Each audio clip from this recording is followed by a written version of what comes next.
Hello, welcome to June's Her Story. I'm Karen Bartlett and I'm just glad to be able to introduce Sarah to you today.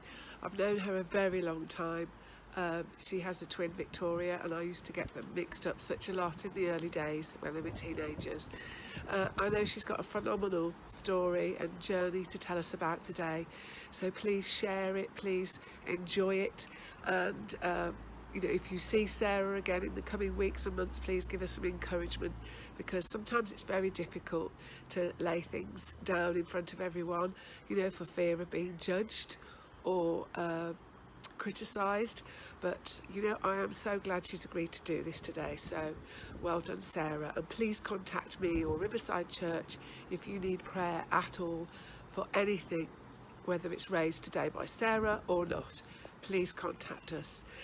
Just to say that on the 1st of July we'll be hearing from Jennifer Dutfield, and she has a wonderful faith.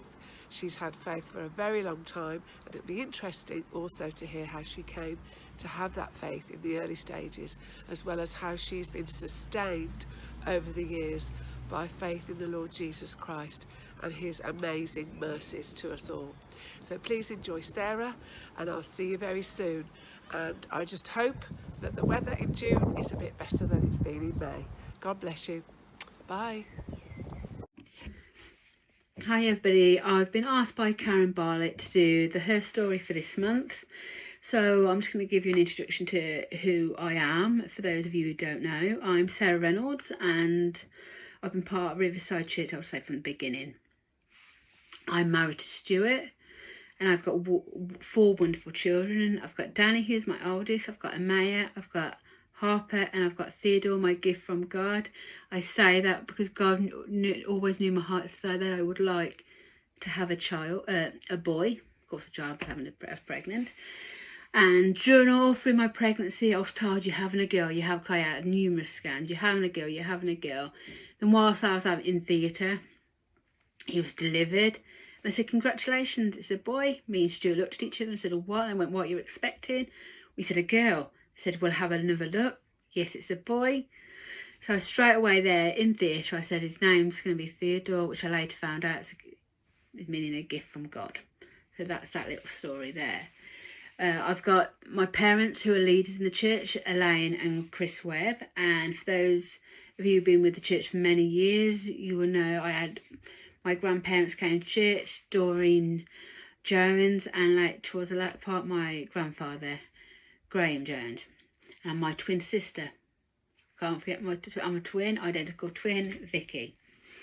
Well, we was both always brought up in church, as from really young, as far as I can really remember. So we really did have the best start in life, being brought up in church. But my path didn't go smoothly, sadly. Straight from a young age, maybe middle part of middle school, I was really starting to get naughty, getting a bit loud. Parents were always being called up for one reason or other. You can guarantee there was trouble, you guarantee there was I was around somewhere. And that pretty much is how it stayed through all of school. I was really quite naughty. I was causing tension at home, arguing, especially towards the latter part of high school. And when I left high school, I was going out a lot, most evenings, certainly Thursday, Friday, Saturday, Sunday, without fail, I was out, and all day, mixing with all sorts of people, different groups, different gangs, drinking, getting up to all sorts. And with that in itself, the arguments that it brought home was horrible. It really was. My parents didn't know where I was half the time. I would lie and I would deceive to get out and do what I basically wanted to do. And during that time, I met a married man called Chris, who is Danny's dad. And he would come down fishing, but it was really to meet me. And we decided and talked about that we wanted to live together. But bringing you back to the arguments, has it come to an evening where me and my parents were just, the tension, the arguments it was just awful. And I just said, that's it, I'm not having no more. I'm leaving. If only I'd listened to my parents. Obviously, they know best, but then I thought I knew best. But I left with all my belongings. I went down to Bewdley. I told them I was going to stay at a friend's house, which again was another lie. I had arranged in the meantime for Chris to come and pick me up. She said he would do that evening, but he didn't pick me up until the following morning. Anyway, I sat by the river and it was so scary. But what happened, Mark, who used to run the Talbot pub in Bewdley, this is where really God was watching over me, keeping me safe. He shut the bar and he came down randomly for a walk down to the river after a busy night. And lo and behold, I was there. He's got children of his own, so he would never have left me there on my own. So he really watched over me, took care of me all night. He bought me breakfast in the morning, so I'd eaten. And Chris did finally come and pick me up in the end. And while I was leaving to go with him, Mum came over into Bewdley and ran after us. And I was asking where we was going. We started having a little argument, and I sadly, disgracefully said, "You're ruining my life." And we left. They had absolutely no idea where I was going. None the wiser. But again, this is where God was playing a part in this, as in respect that Mark, who was kept watch over me, looked after me, kept me safe. I used his mobile phone to ring Chris. So he had a phone number stored. So I can't remember how it came about, but Mark gave my mum Chris's home phone number. So that's how Mum and Dad actually found out where I was. And I left for Yorkshire, West Yorkshire, thinking grass was always greener. I was going to live this happy life with this man, but it wasn't. It never turned out that way. It was all right at the start. It was a new relationship, but it was a relationship built on lies and distrust. So it was never ever going to last. But Chris would start drinking heavily, and then he would start becoming violent. It started off when I was pregnant. He'd push me and pin me up against a wall, and it gradually started getting worse from there. I would end up with black eyes, thick lips. I had chains ripped off from around my neck. It was getting pretty bad, but I stuck it out. I think I wanted to leave, but I didn't have the courage. I think I've run with Mum several times, said, I'm leaving, I want to come home. But I didn't really tell her that he was knocking me about at that point. But it came to the point where we was arguing, and he was pushing me about, but I picked up Danny, and he grabbed her by the arm. And at that point, I said, that's it. No more. What you do to me is one thing. You don't grab your child. So I rung my mum and dad straight away, and they headed up Yorkshire to come and pick me up. And at that point, I left to go and stay with Chris's mum. Mum come and picked me and Danny up from Margaret's house, and I went back to the house where Chris was sleeping off his hangover, and he said, "You're leaving, are you?" I said, "Yes," but he didn't actually think I would. But I packed as much stuff as I possibly could fit in the car, and I headed home. Literally nothing, no money, no nothing. And it took a bit of time adjusting to get for life to be down here again, as I've been away for 5 years. But Mum and Dad were brilliant. They took us in, they gave us financial support, they kept to give us a roof over our head, which was wonderful. And after a while I found a cottage in Bewdley. Again, this is God had all this in hand. I had a a little cottage, 1-bedroom cottage in Bewdley, but it wasn't an easy ride. When I came back, I really started having a taste, the desire for the life I had missed from leaving school to 21 when I left Yorkshire. I wanted to have the freedom of going out, partying, and pretty much that's what I did. Again, it would bring tensions at home with my mum and dad because I had Danny. I needed somebody to watch over while I was partying, and I again would lie and cheat and deceive. Basically, that's what it was for my parents to watch Danny, and they did it a lot for me. Not necessarily knowing exactly what I was up to, but I might tell them one thing, but I was actually doing another. So I was enjoying the party life, getting back those years I'd lost. And it was in Bewdley, actually. I was introduced to drugs, where I'd always sworn I'd never, ever tried them. But I did. I started off on an ecstasy pill, which I liked. But that was the start of a downward spiral. Of course, I wanted to go out more. I wanted to party more. I wanted to get the buzz of the drugs I was on. So it gradually, over quite a short period of time, it was getting worse. I met another man, Wayne, Taz his nickname was. I really quite fell for him. But again, it was a wrong one. And I was to and fro, partying in Birmingham. You know, I was going everywhere in the party scene. Then I started going from pills to cocaine to speed to ketamine. And my life was really, really taking a downward spiral. I was Taz again. He was violent. I don't even know what would set him off. He would come around my house, trash my house, kick me about. Danny sometimes was there. She would run up and hide underneath her bed, so she thought he would come after her, which he never did. He never did.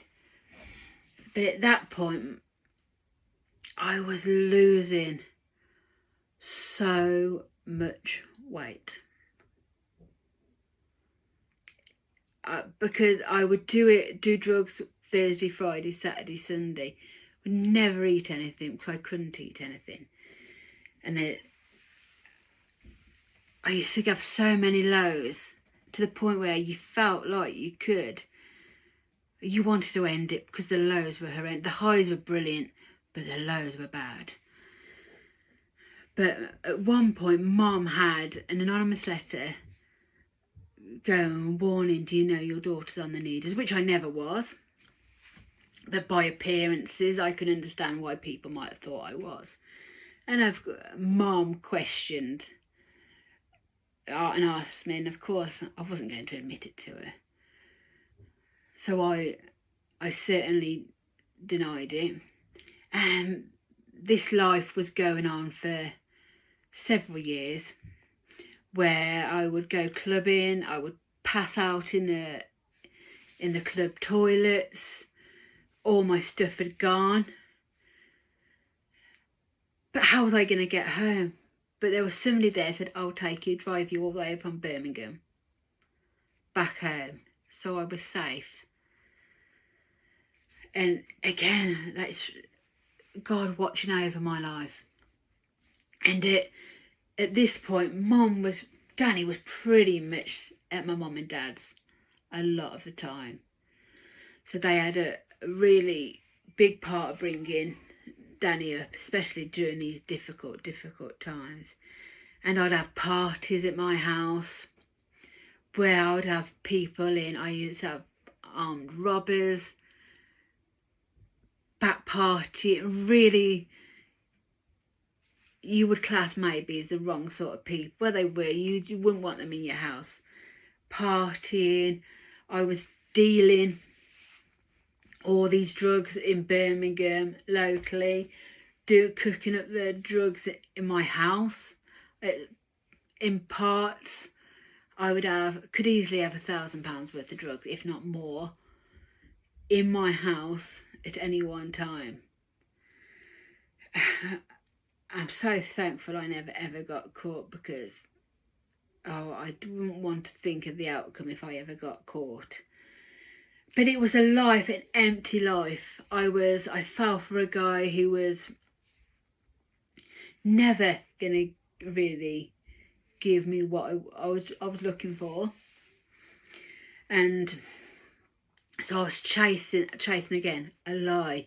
I was looking for something to fill, maybe a void, something wasn't satisfying me at all in life, but I was always looking down the wrong avenues, really, really bad. And it come to one evening, I was actually in Kidderminster, and I had a phone call to say that Taz Wayne committed suicide.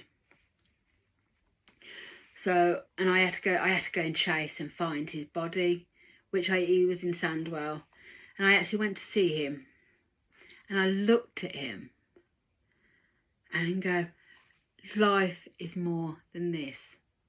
My life is more than taking all these drugs, because it wasn't satisfying. It was a lie. It was dangerous, and my life was like a light bulb moment that I wanted more than what I was getting and what I was having. And going through that time, especially after go and find somebody in a mortuary and find him and look at him and go, what a waste of a life. And I had to, his daughter is estranged children. I spoke to his daughter. I had to explain to a young girl what her dad was like. He was bad, but he did have good points. I just told her to tell her just the good points. But I've got my own child. Do I want my own daughter to come and find me there? Absolutely no way. So at that point, I went to church. I think I just rocked up to church one day, and that is where I stayed. And I went to an Alpha course. This to me now, it seems so far from who I am now. It's even hard for me to recollect what actually went on. But I went to Alpha course. I gave my life to Jesus again. My relationship with my parents got better, with my grandparents, all better.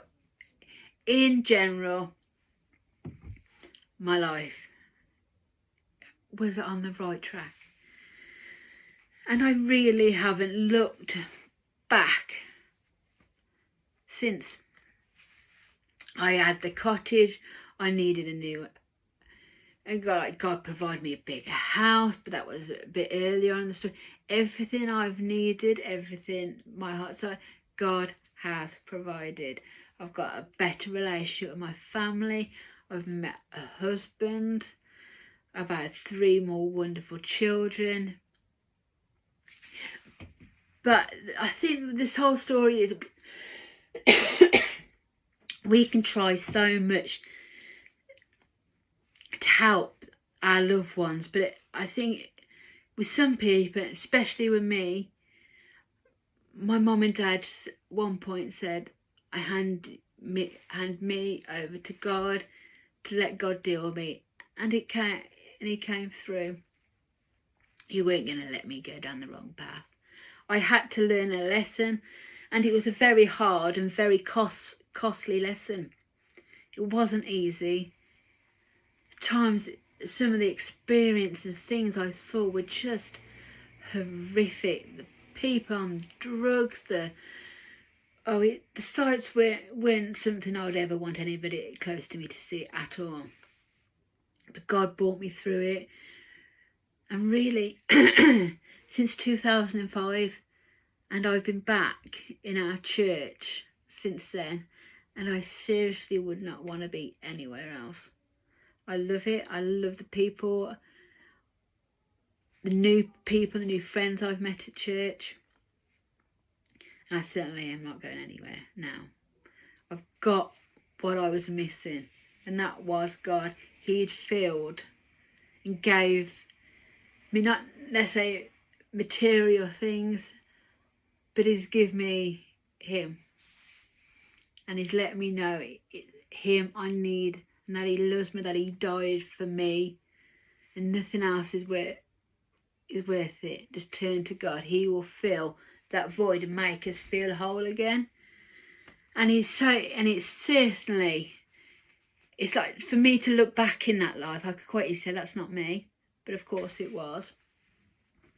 So I think the best advice I can ever give anybody is to go, and whatever problems, it might not be as dramatic as mine, it could be, just give it over to God, because God has got everything under control. We can only ever do so much. God can do the impossible, make the impossible possible. Thank God He did. Thank you, because who knows where I would have been. So I just want to say thank you, and I'll see you all soon.